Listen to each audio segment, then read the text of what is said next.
Hey, this is Dr. Darwin Hayes, the new dentist coach, and welcome to the next edition and episode of Ask Dr. Darwin. So today's episode, we're going to be talking to an actual dental student who had some questions about residency. She sent me an email, and I thought it would be good to have her on the show, and we'll actually go over her questions. But let's find out a little bit of background information. Here's the email that I got from her. Good afternoon, Dr. Hayes. Hope this email finds you well. My name is Lisa, and I am a second-year dental student at the University of Kentucky. I was in the attendance at the Student National Dental Association Convention in Atlanta and recall you being the moderator for the new dentist panel. I came across your Instagram and YouTube channel fairly recently and thought it would be best to send you an email. I'm interested in orthodontics and plan to apply to programs next summer. I watched your live coaching session with a student who's also interested in orthodontics. And I, like that student, am not necessarily at the top of my class. Thus, I'm looking for guidance to ensure that I am on the right track with hopes of increasing my chances of matching into orthodontics. In that particular video, you said it's never too early to start. I've done quite a bit of research, but still have some unanswered questions that I would like for you to give me some input on. Would you be able to coach me through this journey? Looking forward to your response, and thank you for making yourself available. So we're going to call Lisa, student Dr. Lisa, and get her on the phone, and let's find out about her questions, see how we can help her, and start this process. So looking forward to it. All right. Let's get her on the call right now. Let's see. Hi, Dr. Hayes. Hi. How you doing, student Dr. Lisa? How are you? I'm doing well. How are you? I'm doing great. So, hey, I'm glad we were able to schedule this time. Sorry for having to switch it around, but I think this is the best time for us. I'm actually going to record the call for you so that you'll have it later on to refer back to, and also I will post it on the website so you can refer back to it also. Okay, sounds good to me. Thank you. Sounds good. Yeah, you're welcome. So, tell me a little bit about yourself, and we'll kind of start off that way, and then I know you sent me a list of questions that you had, and let's plan on taking each of those questions one by one, and we'll have some dialogue and go from there. How's that sound? Sounds good to me. All right, perfect. So first, tell us a little bit about yourself, where you're from, and what's your overall target or goal that you're pursuing. Okay, so my name is Lisa Quatten. I'm a second-year dental school at the University of Kentucky, and the way I got into dentistry was through my orthodontist. I considered dentistry as a profession, but I thought dentists clean teeth. So I was like, I don't really want to be cleaning teeth for the rest of my life. And it was my orthodontist who encouraged me to shadow my dentist. So once I did that, I thought, dentistry is more than hygiene. There's a lot more that it encompasses. So then I shadowed my general dentist, I shadowed my orthodontist, and through my personal orthodontic experience, I thought that, I want to be an orthodontist. So I kept in touch with my orthodontist and got into dental school. And here I am as a second year trying to get ready to apply to residency programs next year. Okay. So. Awesome. Well, this is a great time. You're going into your third year of dental school, but it's a good time to make your plan and so that you can actually execute your plan, because this time next year, you'll be applying to programs. So literally 365 days from now, whatever you plan, whatever you start to formulate as part of your plan, you'll be executing it even more this time next year. Exactly. So this is perfect timing. So good. So,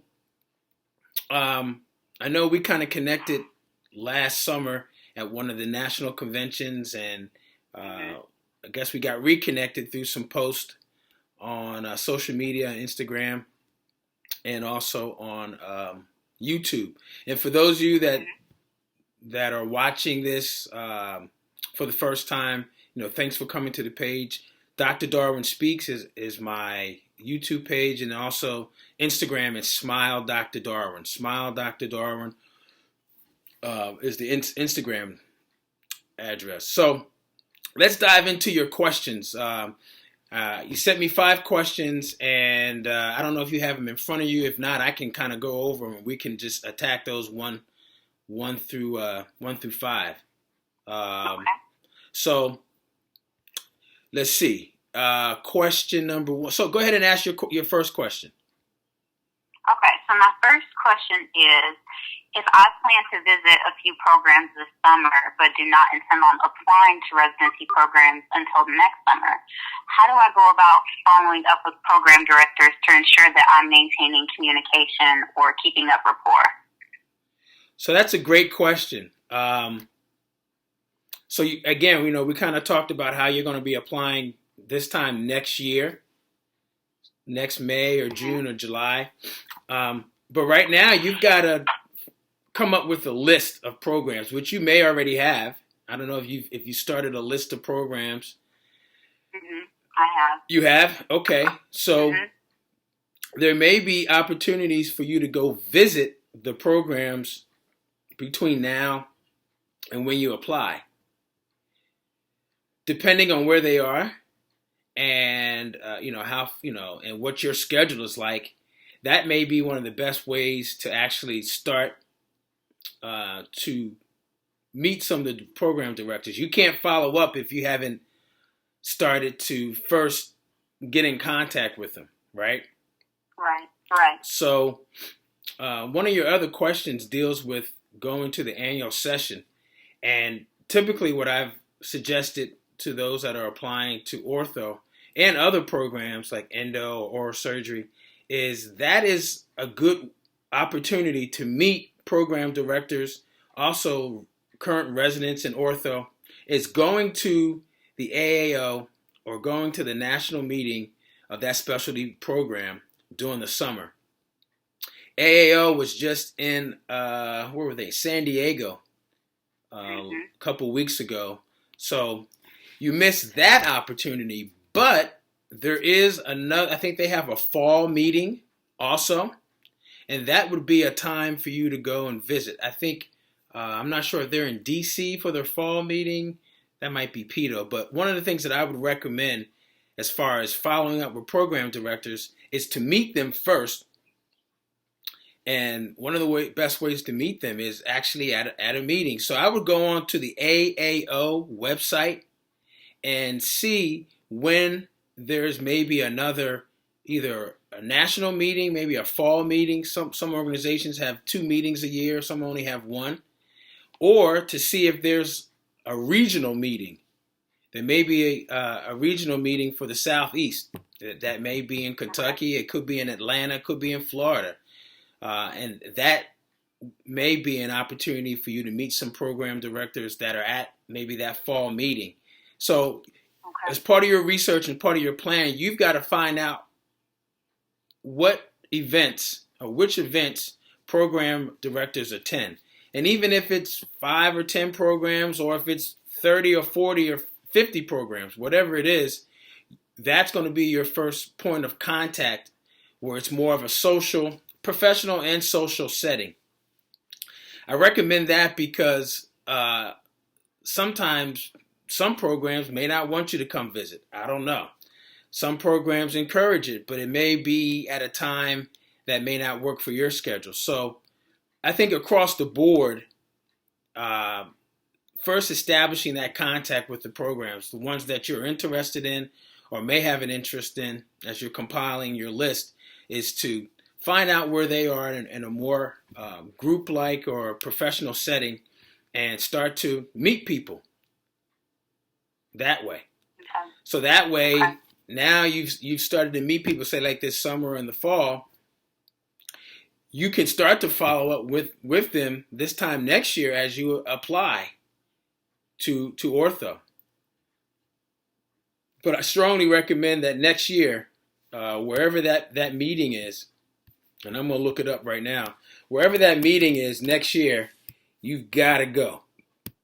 Okay. Got to go. And there's a whole other strategy that we can talk about for next year. But actually, next year, the annual session is going to be in D.C. 2018 is going to be in D.C. May 4th to the 8th, 2018.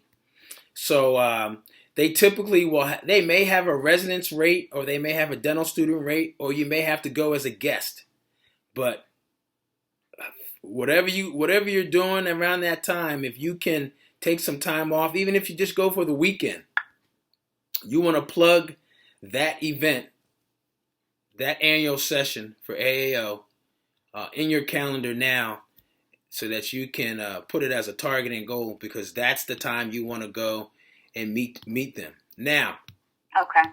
In 2018, they also have their winter conference. So that's actually going to be in Scottsdale, Arizona. I'm looking at it right now. Scottsdale, Arizona. So that's in Scottsdale, Arizona. I'm trying to figure out when. It doesn't say when exactly it is. Other dates, and again, I'm on the website, AAOinfo.org.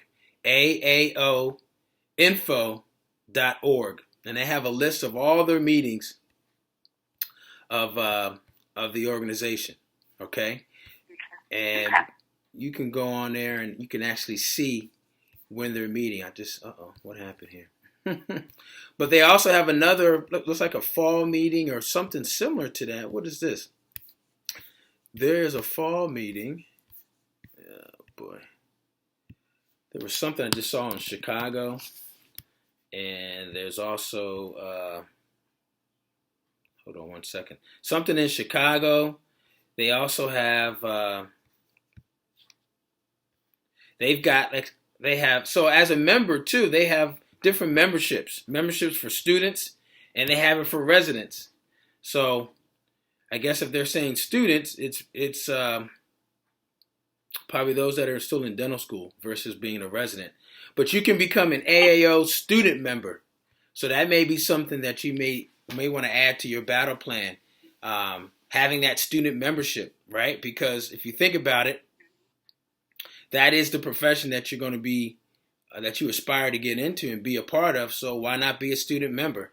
There's an online application for the student membership, and I think it's like $30.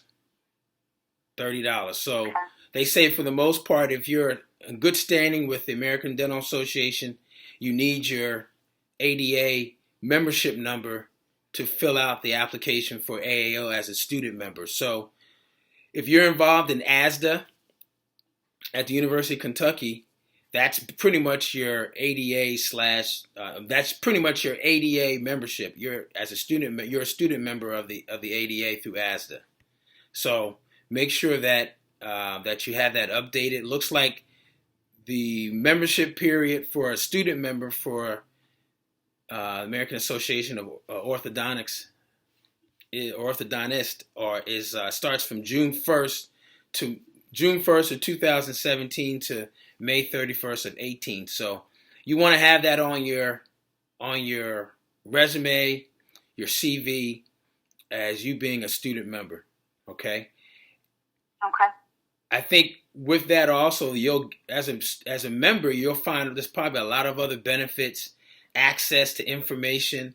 There may even be competitions for research or competitions for table clinics for those students that have an interest in orthodontics. There may even be some externships for the summer. All of that was probably going to be a benefit as a student member. So another way to kind of establish contact not only with the organization but also with program directors. And I'm sure they probably have a database of all the ortho programs throughout the country and who the program directors are also. So if you get a chance to dive deeper into the membership benefits and on the website there, you probably will find some more information that's going to help you strategically kind of answer and be in alignment with that first question that you have about establishing contact and then going ahead and following up with those program directors. But I think if you can go to a regional or fall meeting so you can start to and get the initial contact, I think that's going to help you start the follow-up process too. Because right now, I mean, they're thinking about, I mean, they're as program directors, they're thinking about this upcoming class that's coming in July 1st.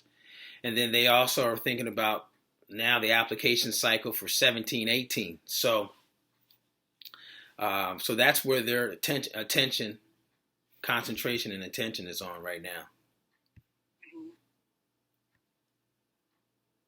So how's that help? Does that answer your question? Yeah, that answers about three questions in one. So that is very helpful.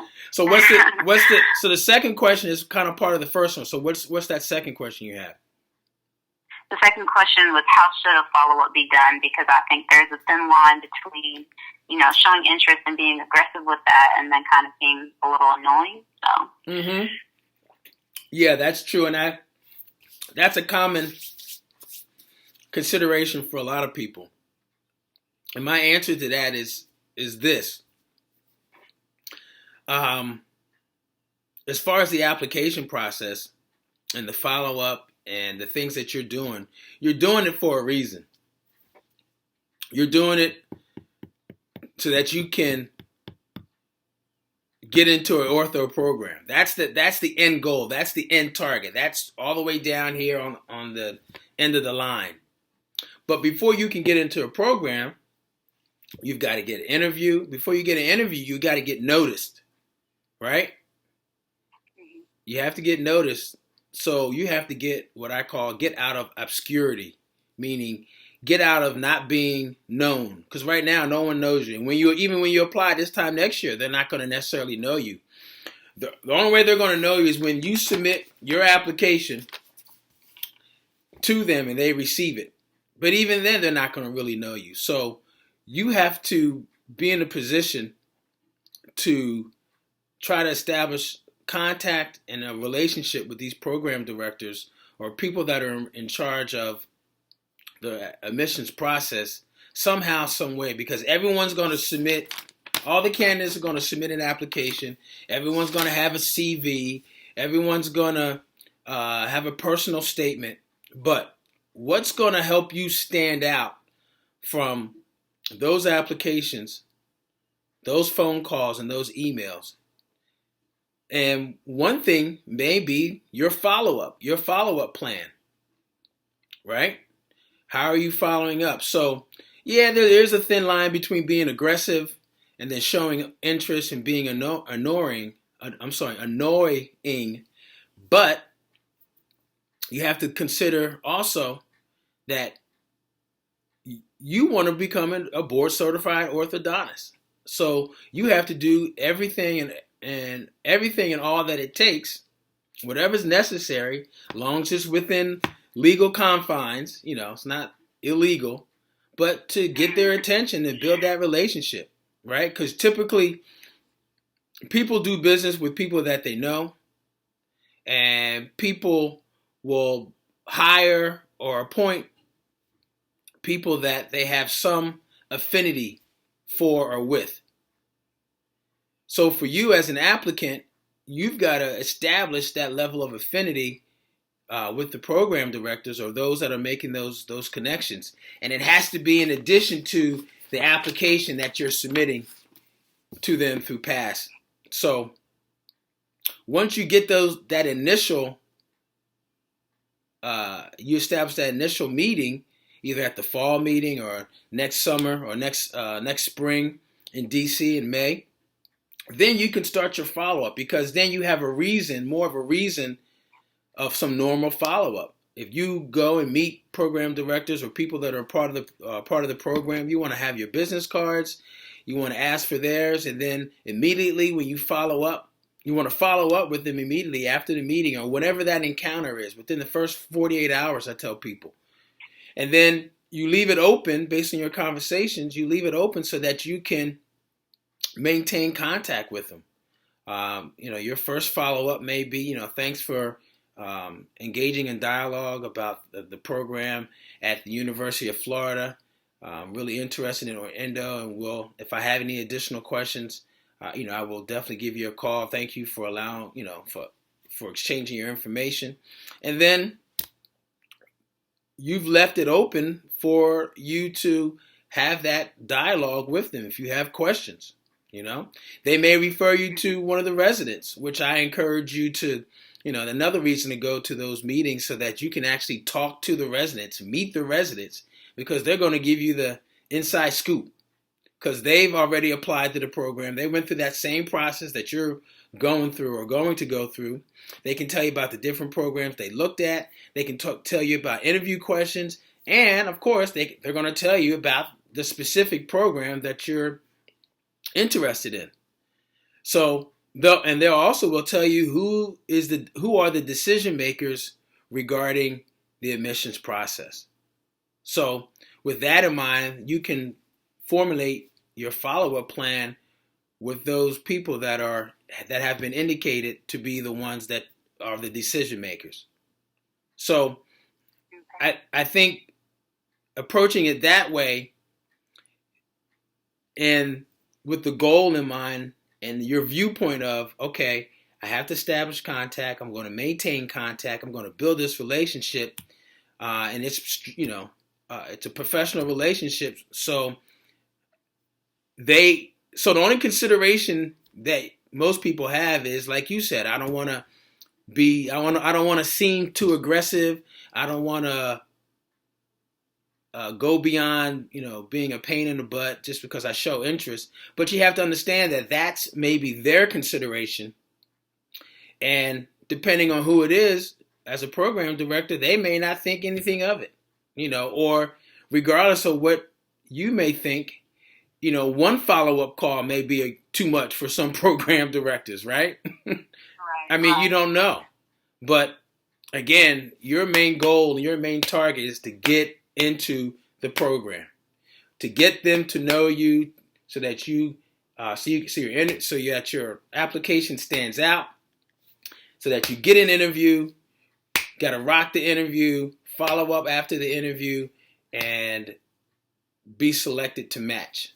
So those are your goals. So any and all actions that are aligned with that target and those steps, those are the things that you need to be considering.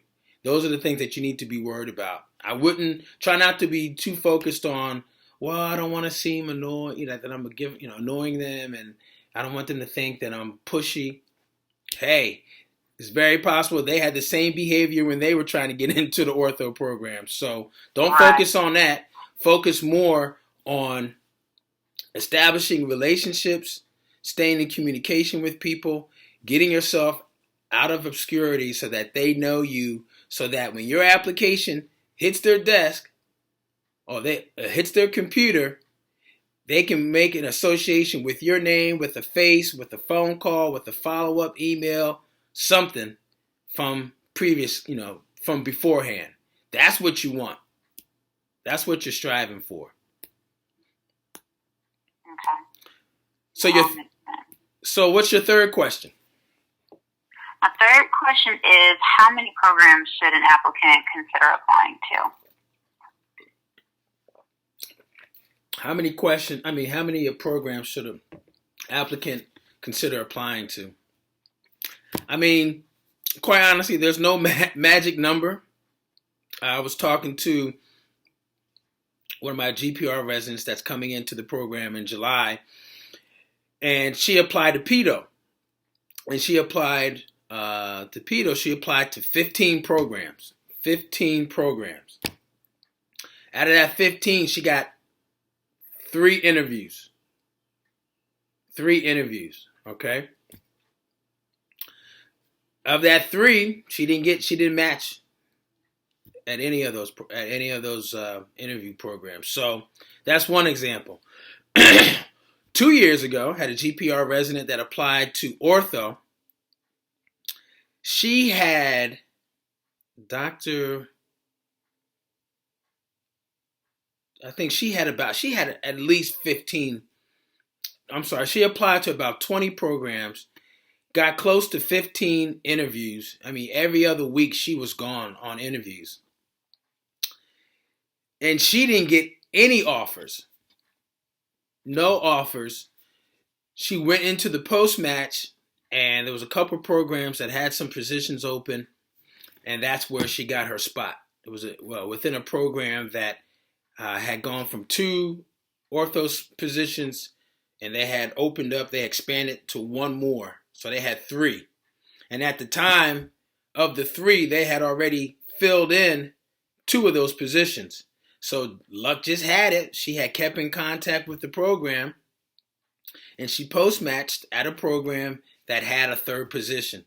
So there you go. So again, she applied to 20 programs, got 15 interviews, and during match, did not match with anyone. It wasn't until post-match that she got her position. So you can kind of see there is no magic number. A lot of it depends on the strength of your candidacy and the strength of your application. So that number's going to be different for everybody. I mean, I've heard of candidates applying to 50 residencies and only getting maybe 10 interviews and then still not getting a slot. So it really depends. I mean, a lot of it is going to depend on you looking for matches or looking for a program that fits your needs, and also you fit their needs too, right? So when you're investigating and looking at some of these programs, you want to be looking at their mission, their purpose. You want to be looking at the residents that they select, what schools they come from, what their credentials are like, and what the mission of the program is. There are some ortho programs that are more research-based and prepare their residents for academia or more research.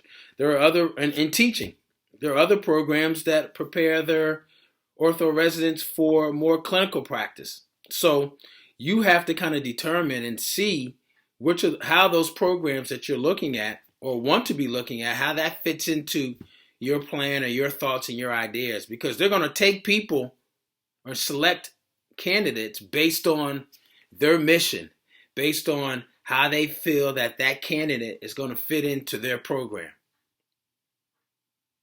So that will possibly determine how many programs you should consider applying to. Okay. And so what's your 4th question? The 4th question we've already answered about the AAO Annual Session. Oh, yes. I think you said, can student dentists attend the AAO Annual Session? Would it be an appropriate time to meet program directors and let them know that you're interested in your program? Absolutely. Absolutely. I mean, save your money now for DC. Save your money now for DC. That is if you have some colleagues or classmates or someone from University of Kentucky that's maybe at a program that you kept in contact with, or if you have other colleagues at other schools that either through your organizations, your affiliations with other student-run organizations at your school or regionally or nationally, if you know they are at ortho programs, that could be your in as far as having them take you around and introduce you to other schools or other program directors or the program director at their particular school. That's why you want to go to that meeting. So yes, you definitely need to do that. Actually, I had a mentee that's applying to ortho. She did a 2-year GPR as a chief resident, and she's been attending at one of the hospitals for about 3 or 4 years, and that was a strategy that I suggested. She was a little antsy about doing it, felt a little uncomfortable, and I said, Doc, you got to look again at what's your purpose? What's your target? And her target, well, I want to get into ortho. All right, so you've got to bust through that trepidation and that hesitancy, and you've got to go meet 10 program directors or 10 people from different programs. And I was talking to her when she was actually in San Diego, right before the actual school. They had like an alumni function for all the different schools that were in attendance at the meeting. And I said, all right, go find 10, take your business card, go meet somebody. Go meet one person from each program, whether you know them or not. That's your time to network and really develop the relationships. Try to foster and initiate the relationships. And I told her, make sure you have your business card. You want to grab their business card or a number or a contact person, whoever it is, and then within 48 hours, follow up and just continue to follow up throughout your process. So yes, student dentists or those that are interested in, if they graduated already and they want to, they're still interested in ortho, yes, you must go to the meeting. That's a very strategic meeting to go to, and it will be a very helpful meeting for you to go to. All righty. And my last question is, are there any general suggestions or words of advice that you have to applicants applying to any residency program? General suggestions and words of advice as part of your application. So in general, again, I think the main thing to focus on is the fact that these programs don't know you. They have no idea who you are. And when they do know you, so to speak, it's only because they have your application. But they have your application, and they've probably got about 300 other applications. Based on some statistics from the ADA and ADEA, the American Dental Education Association, programs like ortho, pedo, oral surgery, and endo are probably the most popular and the ones that receive the most or the highest number of applicants. So in addition to GPRs and AEGDs, you're looking at anywhere from 8,000 to 10,000 applicants for, on average, I think pedo average is like 6 slots. GPR, I think it's anywhere from 5 to 8 slots, depending on what program it is. But for ortho and for endo, it's usually anywhere from 2 to maybe 4 or 5 positions. The only program currently right now, ortho, that has more than 10 positions that I'm aware of is the new orthodontic program in Atlanta called the Georgia School of Orthodontics. And they have like 18 positions, which is not the norm. The norm is usually anywhere from maybe 2 to 5, I think it is. So you have to keep in mind that even with you submitting your application, your application is going to be here, and there's going to be a lot more above yours and a lot more under yours. So how is your application going to pop out? How is it going to be different? What things do you have to do to get their attention? And a lot of it may not have anything to do with that application that's sitting on their desk.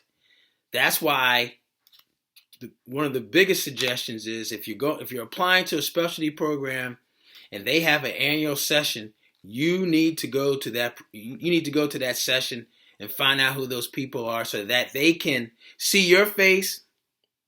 You can introduce yourself to them and vice versa. So that when your application does come, it's a familiar face that they see in the application or it's a familiar name, right? Again, people tend to do business or more likely do business with people that they know versus people that they don't know. That's why, for us in dentistry, we love word of mouth referrals, right? Because you've got your sister who's referring you. You're asking your sister for a dentist, and she's going to refer you her dentist because you two have a relationship, but also because you trust her referral, right?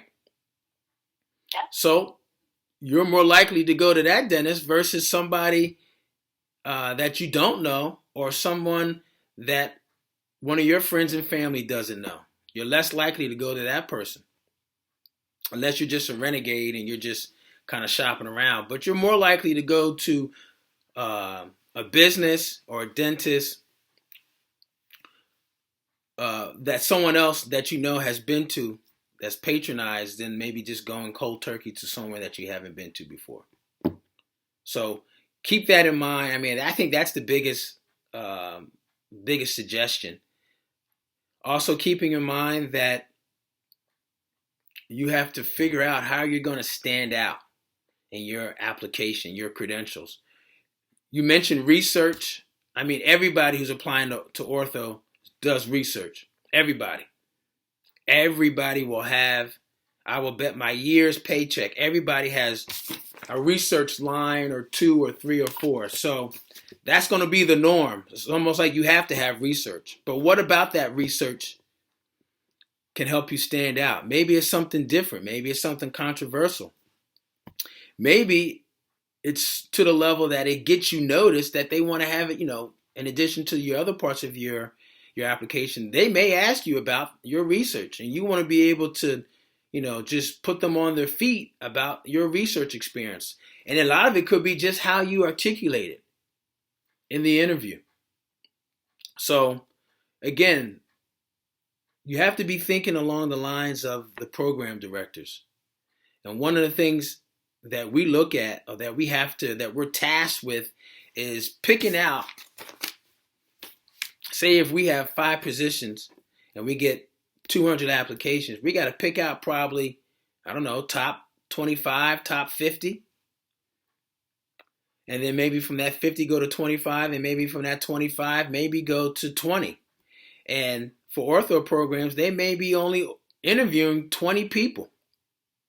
So you've got to get into that pool of the 20. And then from there, you have to stand out from that 20. So to get into that 20, you have to think about what program directors think of, what they're looking for. If they're trying to sift through that application pool of 200 applications, then they're looking at they probably have a baseline of maybe a number or scores or something that they're using as a cutoff. Now, one of the disadvantages right now is the fact that, number one, you have schools that don't give out GPAs anymore. Some the part 1 and part 2 of national boards is now pass fail. Used to have a numerical number. So some schools don't give out class rank either. So the 3 tools that programs like ortho used to kind of sift out the applications that they receive, they really can't use those anymore. So what other tools are they using to kind of weed out those applications? Well, one thing that they're doing, some programs, they want you to take the GRE. All right, the GRE, for some programs. The second thing, which is the most popular, is now the ADAT, the new advanced dental admissions test for residency programs.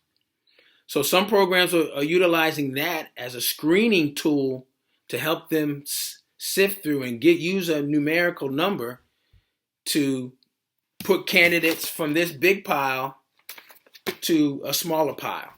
So you have to, when you're looking at your schools, you want to look at those schools that are actually requiring the ADAT as a prerequisite in having that score. You also want to look at programs that, there's some programs that will charge you, it's tuition based, versus receiving a stipend as a PGY1 or postgraduate year 1 resident. So just keep in mind that, those are the things that that program directors are looking at, or that's their perspective. So the more that you understand what they're thinking about and what they're looking for will help you continue to mold and put together your credentials so that you can be the best candidate that you can be. Without knowing what those things are, you're just kind of shooting in the dark. So my other word of advice is to find out, based on what I've just told you, now how can I mold and make my application, my credentials, in alignment with 5 out of the 6 programs that I'm interested in. Which programs do kind of fit with what I bring to the table, and how can I actually bring value to the program? So I think finding out that and having that mindset and that viewpoint of a program director will help you along this journey for these next 365 days. And I would tell you, you may want to consider, since we're going to be doing this for another year or so, you may want to start writing down in a separate journal, some of your successful actions or things that you've been doing or things that you need to do. And I know it's going to be tough because now you're going into clinic, but, again, you concentrate on your goal. That should be the top thing on your target on a piece of paper. Become a board certified orthodontist.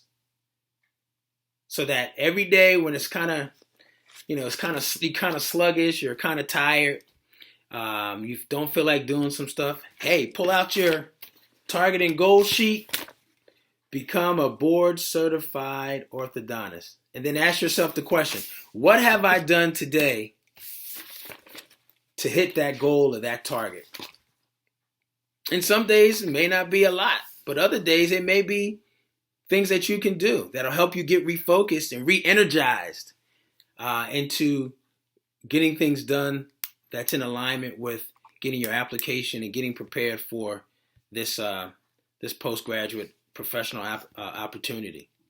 So I'm excited for you, Doc. I'm real excited for you. Thank you so much. Yeah, definitely. And I would encourage you this summer, come to the New Dentist Conference at the National Dental Association. We're actually going to be having a short talk breakout session where we have program directors from 3 of the most popular program directors, GPR, Ortho, and Pedo, come and give their perspective on the postgraduate application process in an information session. Things like, what do program directors look for? Information like, how do I navigate the whole application process? Because for a lot of people, that is a challenge. A lot of new dentists, that's a challenge. You'll learn things like, how do I make myself become a more competitive, or how do I enhance my credentials, or even how do I put my credentials together so that they do stand out and that program directors notice them, and other tips and strategies to help you get the interview and actually get selected. So if you're going to be in Dallas, or you should think about going to Dallas, Texas this summer, July 19th to the 23rd, we're having a program director from Ortho and one from Pedo and then one from GP and AAGD share some tips and some strategies on how to get into those post-grad residency programs. So that's an opportune time for you to actually listen, hear, get some strategies, add some things to your plan of action, but then, which I think is so unique and so valuable, then you can meet the program director for Ortho at his or her program directly afterwards and talk to them. Have your business card and exchange and ask for his or hers, and boom, you've established a contact. You're in his or her network. Now you can start that follow-up process, or that engaging of that relationship. There you go. Yep, I'll be there. Good. That's good. Well, that's good. Well, hey, I'm so glad. Did you have any other questions? No, that's it. I think we've answered all of them. So thank you so much. I really appreciate it. You're welcome so much. So, again, and this is going to be a transition time from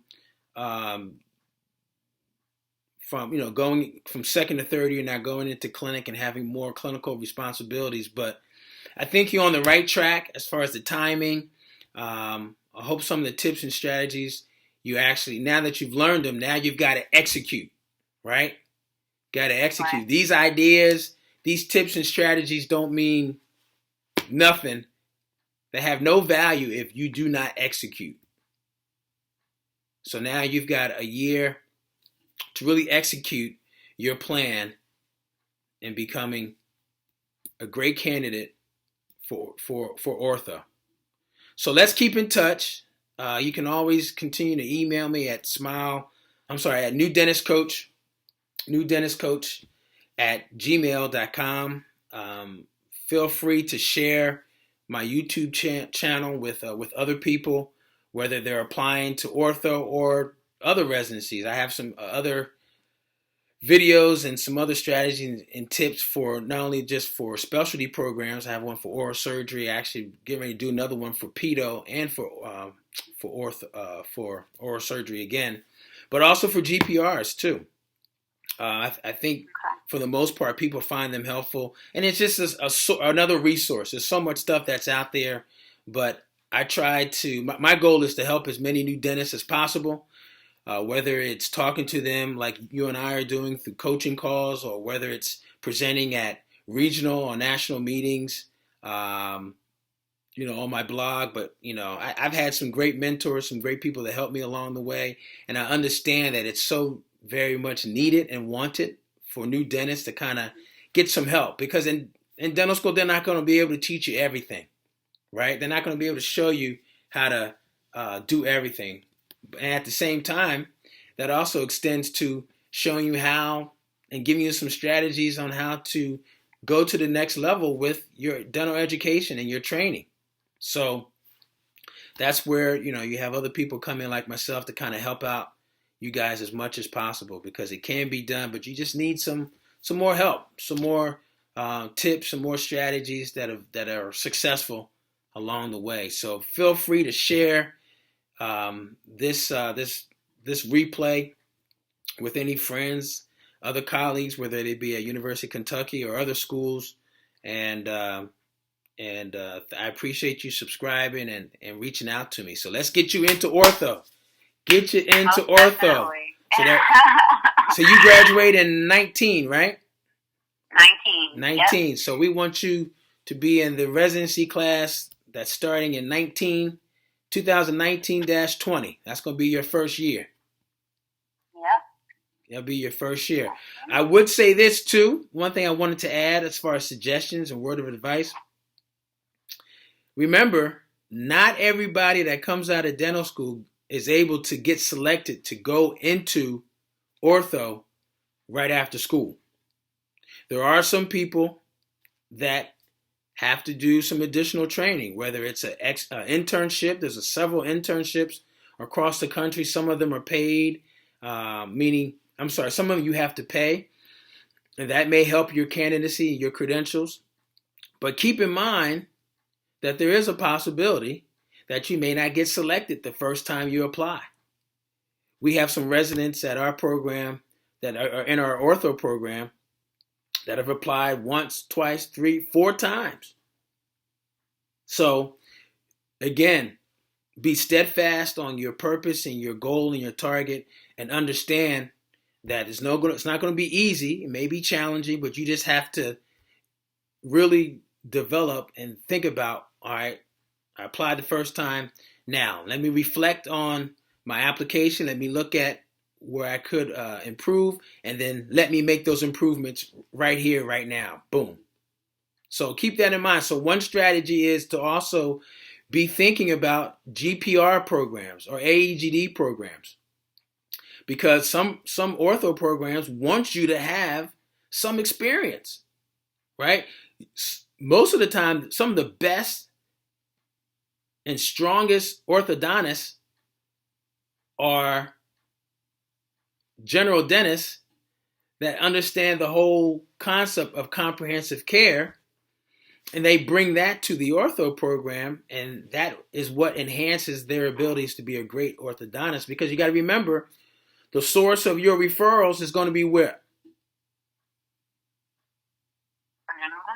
From general dentists, right? So, I mean, there may be some general dentists that do some ortho, but at the same time, for those cases that we don't want to do or not comfortable in doing, they're going to be going to you. But they may have questions. I mean, they're going to be coordinated care, but you have to, as an orthodontist, you have to be in the same viewpoint or understanding of where those general dentists are coming from, as far as what solution that you can provide them that's going to enhance their comprehensive care. And ortho may be one part of it, but also it may be a part of a periodontal plan. It may be part of a restorative plan, as far as creating space for an implant to be placed later on, either before or after, probably after the ortho. So having a great understanding of general dentistry or comprehensive dentistry is mandatory for you as an orthodontist, because your referrals and your interactions with general dentists is going to be that much better. So that is one reason and one strategy to be thinking about. One reason why you should also be thinking about GPR programs in addition to applying to ortho. I know that probably adds more things on your list, but keep in mind, for whatever reasons, if you don't match in 19, you want to keep that process going. You want to keep that process going. You don't want to stop learning. You want to be able to continue to enhance your credentials. And one of the best ways to do it is to do a GPR, pick up more speed, more confidence, more ability to interact and manage patients. You're going to get all of that by doing a GPR or AGD residency.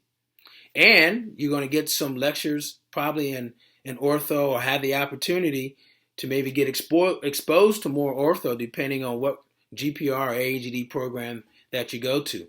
There may be some hospitals or some schools that have an ortho program where you may be able to do some shadowing, right? You can start to develop some relationships with the program directors and residents in the ortho program as you are a GPR or AGD resident. So that's invaluable also. That's also additional content for your application, for your credentials. So that's probably the last suggestion as part of your last question, is also be considering AGD and GPR or general dentistry residency programs in addition to your specialty program in ortho. Okay. Well, good. Sounds good. So looking forward to seeing you this summer and continuing this process, okay? Likewise, Dr. Hayes. Thank you so much. You're welcome so much. And again, anytime, just drop me a note. If you have a question, just send it to me via email, newdentistcoach@gmail.com. And I'll see you this summer. Alrighty, Dr. Hayes. See you in July. Okay. Bye-bye. Bye-bye. All right, so that's good. We're all done for today. I'm really excited about her application. I think she's going to be doing great, but I'm going to keep in contact with her. If you want me to help you, or you want me to stay in contact with you, I'm here for you. This is my goal and my purpose, to help as many new dentists as possible with professional and personal development. And one of the ways that I can do that is having you help me help you. Shoot me an email, subscribe to my YouTube channel, share it with other friends and colleagues, whether they're at the same dental school, same city, or not. Share it. All right? Sharing, what's the term? Sharing is caring. So if you care about your other classmates or colleagues, and you know that they're going through this process of applying to specialty programs, whether they just graduated or they're still in dental school or whatever, to share this information with you. All right? It only takes one piece of strategy or one tip for someone to hear that can change their approach, their viewpoint, and their outcome. So share it with them so they have the same advantage that you do. All right. Take care. See you next time. You ask the questions and we'll get them answered. Take care.